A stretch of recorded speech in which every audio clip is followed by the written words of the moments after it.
So guys आज हमारे साथ हैं Nikhil Malankar from game studio.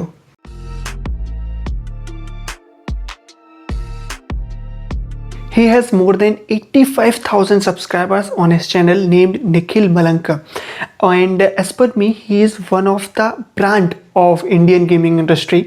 So I request please introduce yourself. Yeah, sure.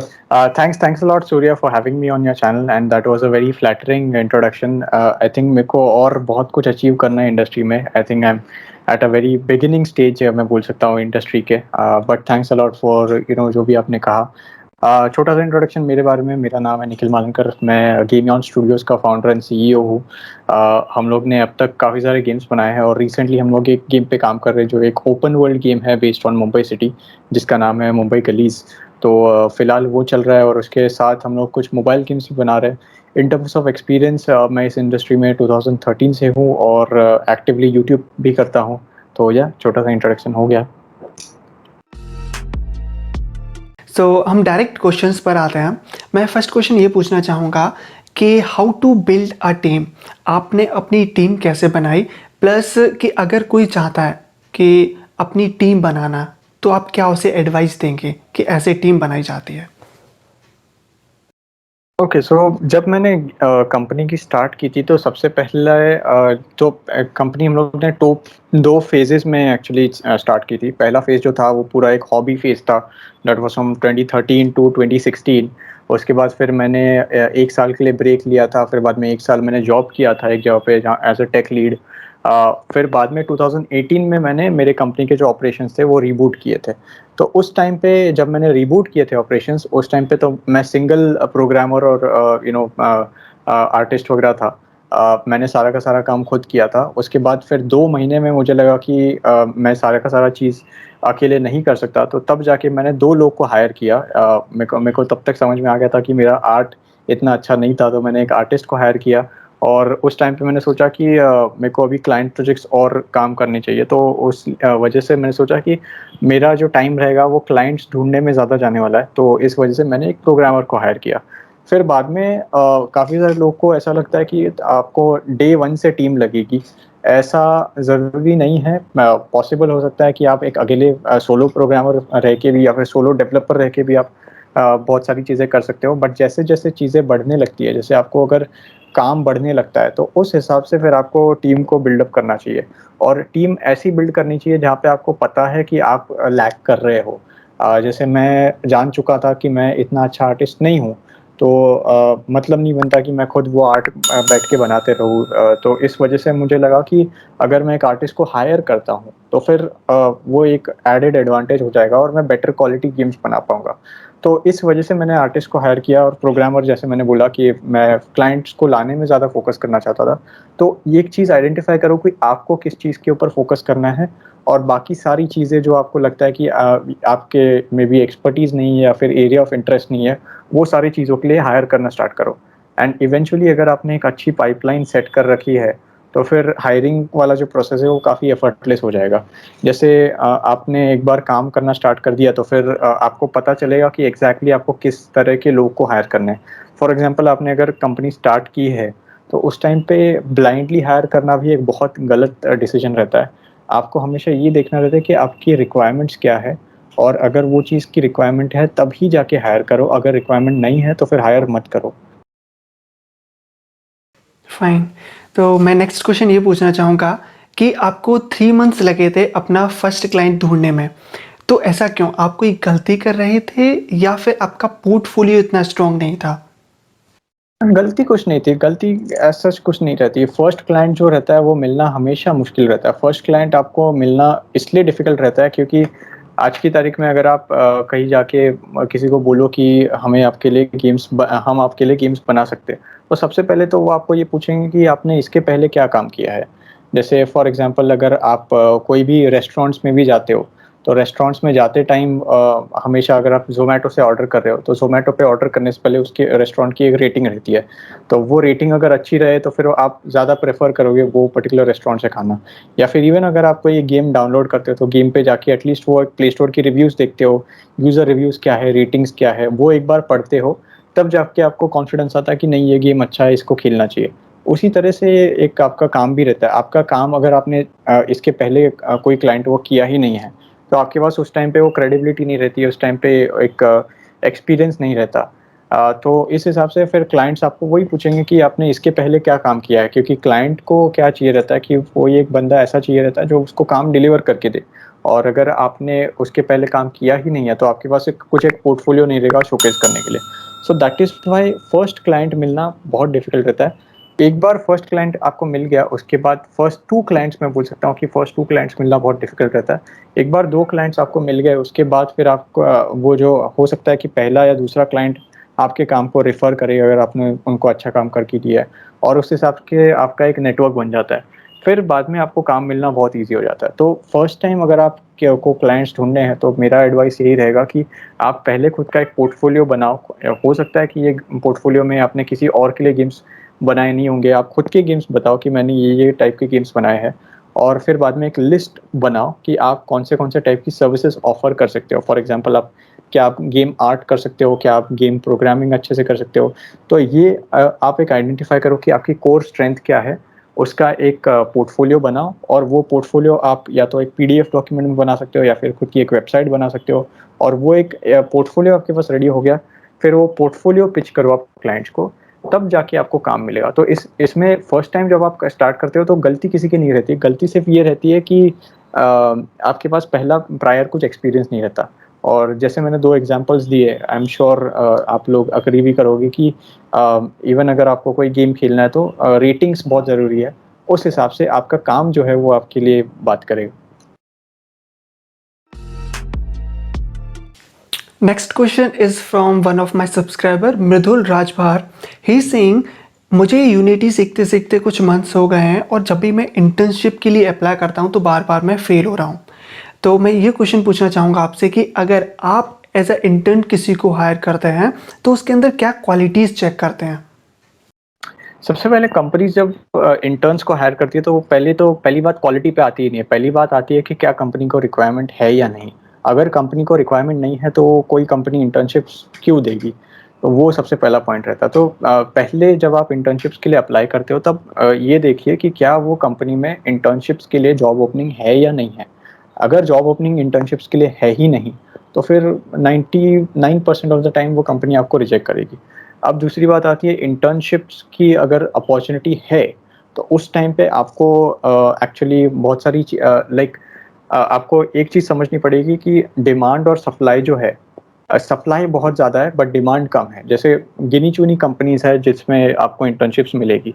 तो उसमें जब आप अप्लाई करते हो, तो उसी कंपनी के सामने आपके जैसे 50 दूसरे रिज़्यूमेज़ रहेंगे, जिसमें आपको इंटर्नशिप ओपनिंग अगर किसी कंपनी ने डाल भी दी, तो फिर भी उसमें 50 से ज़्यादा कैंडिडेट्स इंस्टेंटली अप्लाई कर देंगे कि हमें इंटर्नशिप चाहिए। तो उस केस में सबसे पहली बात आप ये समझिए कि उस कंपनी ने इंटर्नशिप की पोस्टिंग किस पोज़ीशन के लिए डाली है सबसे पहले, और फिर बाद में वो पोज़ीशन के लिए इंटर्नशिप की पोस्टिंग डाली है, तो क्या आपको उसमें से वो जो की जो रिक्वायरमेंट उन्होंने डाली है, क्या आपके पास वो स्किल्स है या नहीं है? या फिर अगर नहीं है, तो फिर आप कैसे उसको बिल्डअप कर सकते हो, या फिर एम्प्लॉयर को कैसे दिखा सकते हो कि हम आपकी जो स्किल सेट्स है उसमें हम प्रॉपर्ली फिट इन करेंगे। क्योंकि वहाँ पे एक लेवल ऑफ कॉम्पिटिशन भी आ जाती है, क्योंकि जैसे मैंने बोला कि आपके जैसे और दूसरे 49 रिज़्यूमेस कंपनी के पास पड़े रहेंगे। तो आप एज़ एन एम्प्लॉयर सोचो, उस टाइम पे जो सीट है वो चेंज करो। आप सोचो कि अगर आप एम्प्लॉयर की जगह पे होते, तो क्या आप खुद को हायर करते, हाँ या ना? अगर नहीं करते, तो फिर क्यों नहीं करते? आपके अंदर क्या-क्या चीज़ें लैकिंग हैं जिसको एक रेड फ्लैग बन सकती है कंपनी के लिए। तो उसका एक आंसर आपको मिल गया, तो फिर उस वो पर्टिकुलर फैक्टर्स के ऊपर काम कीजिए एंड बल्क में अप्लाई कीजिए। ऐसे कंपनीज़ में अप्लाई कीजिए जहाँ पे बहुत सारे अपॉर्च्युनिटीज़ कंटीन्यूअस बेसिस पे रहते हो। और दूसरा चीज़ मैं आपको ये बोलूँगा कि नेटवर्क कीजिए। इंडस्ट्री के जो एक्सपर्ट्स वगैरह हैं उनके साथ कॉन्टैक्ट में रहिए, या फिर जो लोग के पास ऑलरेडी जॉब्स है किसी कंपनी में, किसी वेल रिस्पेक्टेड कंपनी में, तो उनके टच में रहिए। उनसे बात कीजिए कि वो कंपनी में एग्ज़ैक्ट काम क्या होता है। और इंटर्नशिप्स का मकसद यही होना चाहिए कि आपको मैक्सिमम टू मैक्सिमम सीखने मिले। क्योंकि एक बार आपने इंटर्नशिप कर ली, उसके बाद जैसे मैंने बोला कि क्लाइंट्स के लिए आपका पोर्टफोलियो एक रिक्वायर्ड रहता है, वैसे एक हायर लेवल ऑफ जॉब के लिए आपका रेज्यूमे काफ़ी इंपॉर्टेंट रहेगा और उसके बैकग्राउंड में आपने कौन सी कंपनीज़ में काम किया है या फिर कौन सी कंपनीज़ में इंटर्नशिप की है, वो सारा बहुत ज़्यादा इंपॉर्टेंट रहता है। तो मेरा एडवाइस तो यही रहेगा कि इंटर्नशिप करने से को अप्लाई करने से पहले देख लीजिए कि क्या वो कंपनी में एक्चुअली इंटर्न्स की रिक्वायरमेंट है या नहीं। अगर नहीं है तो फिर या तो आपको रिप्लाई नहीं आएगा क्योंकि कंपनीज़ के पास इतना ज़्यादा टाइम नहीं रहता कि वो हर एक कैंडिडेट को रिप्लाई करे। सेकेंडली बी ऐसा हो सकता है कि आपको वो स्ट्रेट अवे बोल दे कि रिजेक्ट कर दे। तो उस केस में आपको एक डिसअपॉइंटमेंट फेस करनी पड़ेगी कि इस कंपनी में रिक्वायरमेंट है ही नहीं। तो सबसे बेस्ट तरीका रहता है रिक्वायरमेंट जानने का, अगर उस कंपनी में कोई एचआर रहे, ह्यूमन रिसोर्सेज रहे, तो उनके टच में आइए। वो आपको बता देंगे कि अभी फ़िलहाल रिक्वायरमेंट है कि नहीं है। या फिर सेकेंडली उनके वेबसाइट पे जाइए, वहाँ पे वो लोग पोस्टिंग्स करते रहते हैं। सोशल मीडिया पे जाके देखिए क्या उन्होंने जॉब पोस्टिंग डाली है कि नहीं डाली है। और अगर छोटी-छोटी कंपनीज़ में जाओगे तो फिर वहाँ पे मोस्टली एचआर वगैरह रहते नहीं है, तो वहाँ पे आप फाउंडर्स के साथ भी कनेक्ट कर सकते हो। फाउंडर्स काफ़ी अप्रोचेबल रहते हैं जो नए-नए कंपनी स्टार्ट करते हैं, तो उनसे आप डायरेक्टली बात करके जान सकते हो कि वहाँ पे रिक्वायरमेंट है कि नहीं। Fine. So hope you all understand the concept behind the internship की इंटर्नशिप का चक्कर क्या है। सो अब हम लोग पब्लिशर्स के ऊपर आते हैं। माय फर्स्ट क्वेश्चन इज़ कि आपने कितने पब्लिशर्स के साथ काम किया है और with which publishers you work more. So ऐसे देखा जाए तो हम लोग ने ज़्यादा पब्लिशर्स के साथ काम नहीं किया है एज़ अ कंपनी, बट अगर मैं देखने जाऊँ तो फिर हम लोग फ़िलहाल मुंबई गलीज़ जैसे काम कर रहे हैं, तो उसमें हम लोग जानते हैं कि हम लोग ने पीसी गेम्स पहले पब्लिश नहीं किए हैं। मोबाइल गेम्स तो हम लोग ने सेल्फ पब्लिश किए काफ़ी सारे। तो हम जानते हैं कि पीसी गेम में अगर हमें मुंबई गलीज़ को सक्सेसफुल बनाना हो तो फिर हमें एक अच्छे खासे पब्लिशर के साथ काम करना पड़ेगा। तो उसी वजह से अभी थोड़ी चीज़ें कॉन्फिडेंशियल है, बट काफ़ी बड़े-बड़े पब्लिशर्स से हमारी बातें चल रही है। फ़िलहाल मैं इस इंटरव्यू में वो सारे पब्लिशर्स का नाम डिस्क्लोज़ नहीं कर सकता।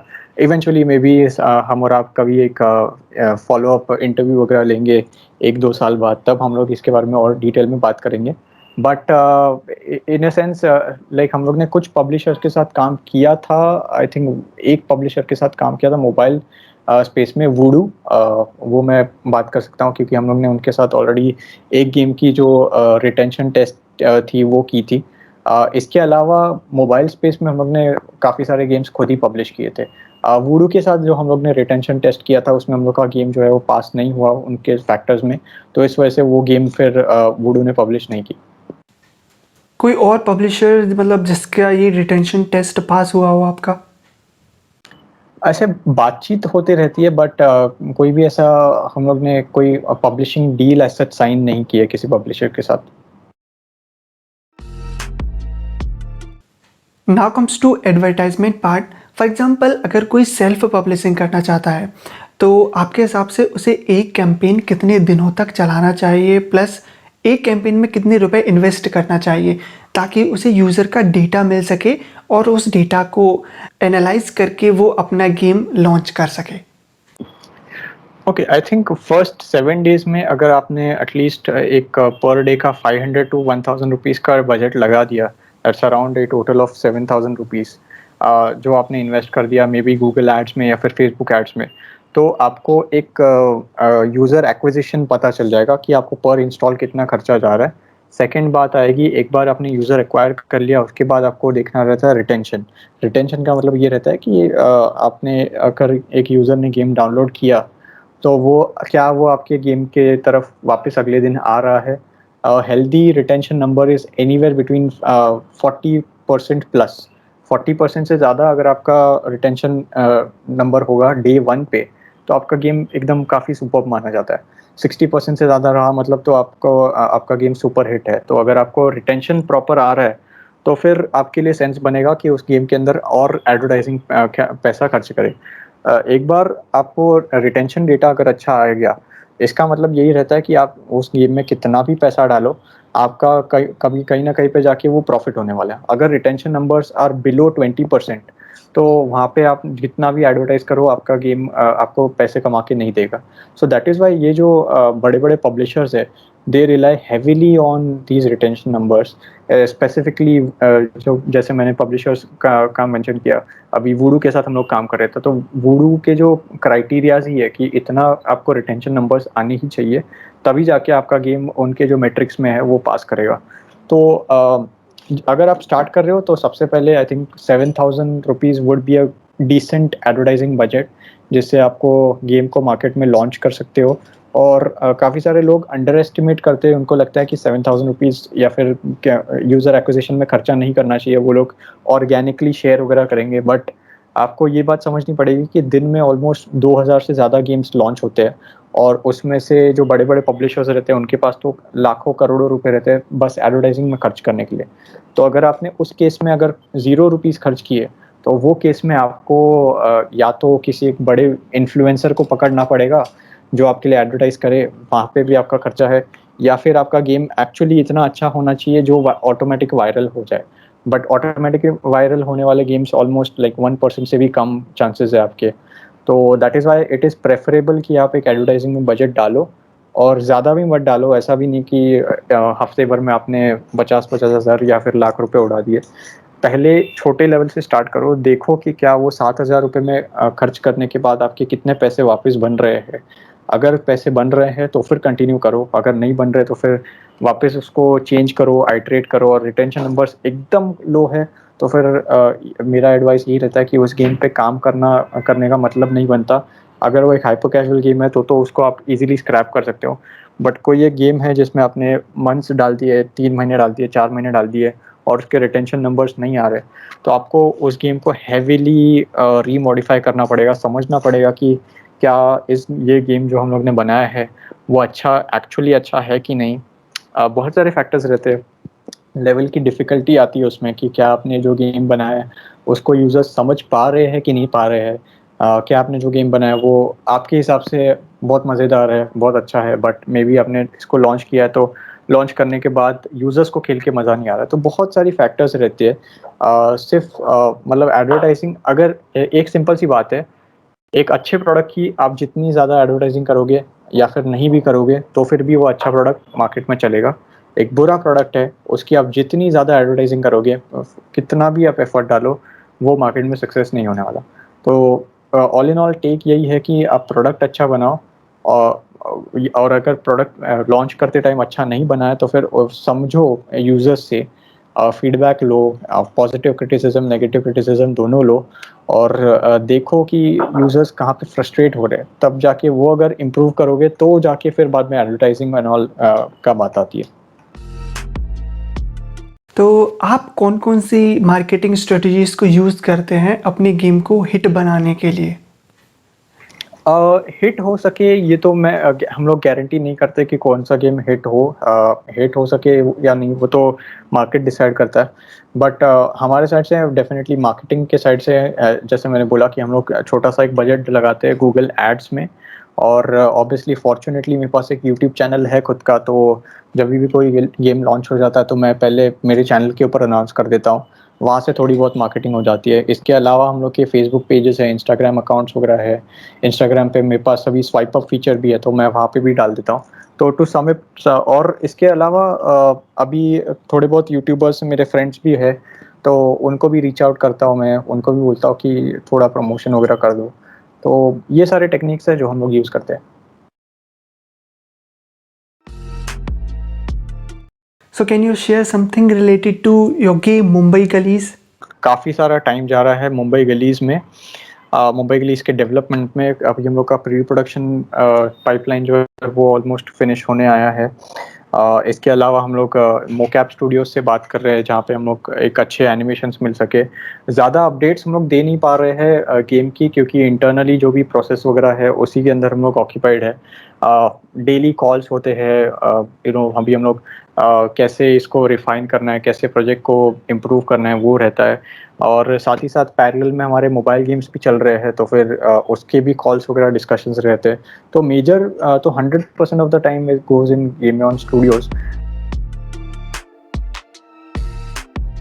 So my next question is कि आपको कोई एक ऐसा प्रोजेक्ट याद है जिसमें आपको लगता हो कि ये मिस्टेक हुई इस वजह से वो फेल हुआ, या फिर ये मिस्टेक नहीं करते तो वो सक्सेस होने के चांस बढ़ जाते हैं उस प्रोजेक्ट के?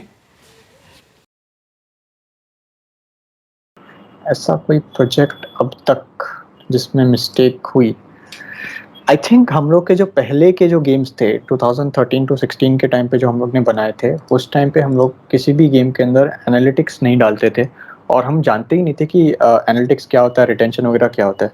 तो आई थिंक अगर उस टाइम पे हमें मालूम होता कि एनालिटिक्स का इंपॉर्टेंस क्या है, रिटेंशन का इंपॉर्टेंस क्या है, यूज़र एक्विजिशन स्ट्रैटेजीज वगैरह कैसे काम करती है, तो अगर उस टाइम पे वो नॉलेज गैप को फिल किया होता, तो हम लोग ने जो उस टाइम पे भी गेम्स बनाए थे, वो भी आज की तारीख में मॉनेटरीली काफ़ी सक्सेसफुल होते हैं। जैसे हम लोग ने काइट्स वाला गेम बनाया था, सबसे पहला गेम था जो हमारा, तो उसमें हम लोग ने एड्स वगैरह कुछ डाले ही नहीं थे।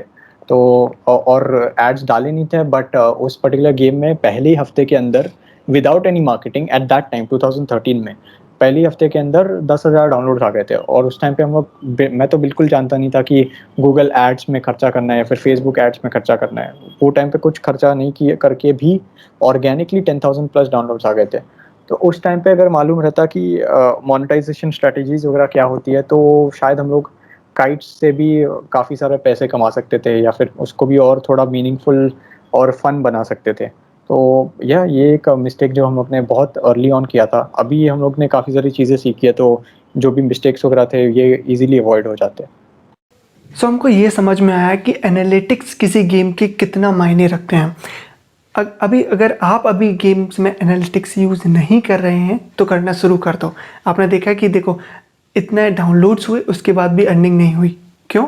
क्योंकि इन्फॉर्मेशन नहीं थी। बट अभी आपको इन्फॉर्मेशन मिल चुकी है कि एनालिटिक्स कितना मायने रखता है, और जैसे जैसे हम लोग सीनियर होते जाते हैं तो समझ में आ जाती है कि एक गेम की एनालिटिक्स या फिर किसी ऐप की एनालिटिक्स कितने हेल्पफुल रहते हैं।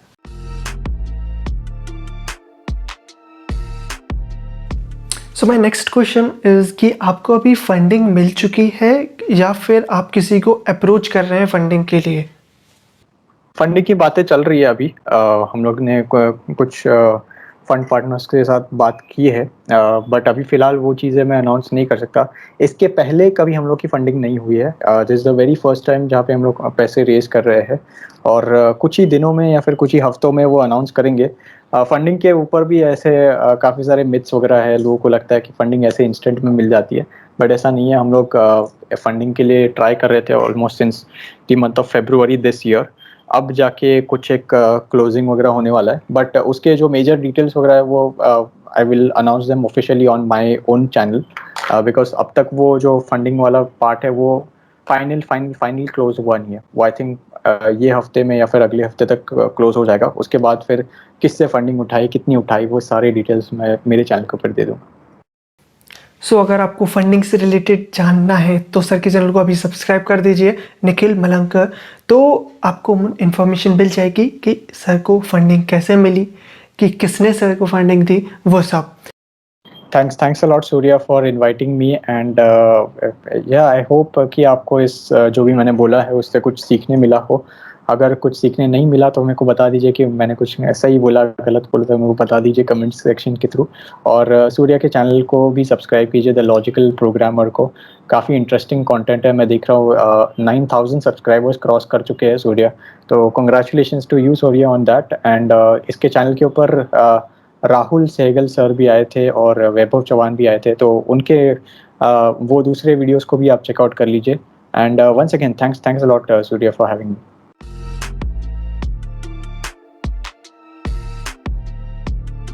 तो अगर वीडियो पसंद आई हो, इस वीडियो से कुछ सीखने को मिला हो, क्या सीखने को मिला मैं वो ज़रूर जानना चाहूँगा। उसे कमेंट सेक्शन में ज़रूर बताना कि सर इस वीडियो से ये पॉइंट मुझे सबसे ज़्यादा अच्छा लगा और इससे मुझे ये सीखने को मिला, ताकि मुझे भी अच्छा लगेगा कि ये जान के कि हाँ, गेमदेव टॉक्स करने से आपको कोई हेल्प मिल रही है। सो अगर आप ये प्लेलिस्ट को देखते हैं पूरी कंप्लीट, तो आपको हाइपर कैजुअल गेम्स और पीसी गेम्स बनाने में बहुत हेल्प मिलेगी। तो और जो बात के दो टॉक्स थे राहुल सर के साथ और वैभव चौहान सर के फ्रॉम अंडरडॉग गेम्स, तो वो आपको एंड स्क्रीन पे मिल जाएंगे, एक इधर और बीच में मेरा सब्सक्राइब वाला चैनल, सब्सक्राइब का बटन, तो उसे सब्सक्राइब कर दीजिएगा, फिर जाके वो दो वीडियोस देखिएगा। मैं एक गेम रिकमेंड करना चाहूँगा, that is getting over it anti stress game. इस गेम को बनाने में अप्रॉक्स 2.5 मंथ लगे थे। आपको इस गेम में कुछ मैसेजेस मिलते हैं और उन मैसेजेस के हिसाब से ही अपन लोगों को आगे बढ़ना होता है। कुछ मिस्ट्रीज मिलेंगी जिसे आपको क्लियर करना है, आपको रास्ता ढूंढना है कि किधर की साइड अपन जाएं, और कुछ रियल लाइफ डिस्ट्रैक्शंस जैसे कि FB, इंस्टाग्राम, और कुछ मोटिवेशनल कोट्स और बहुत सारी इंटरेस्टिंग लेवल्स। सो अगर ये गेम पसंद आए तो इसे 5 स्टार रेटिंग देना और अपने फ्रेंड्स के साथ शेयर कीजिएगा।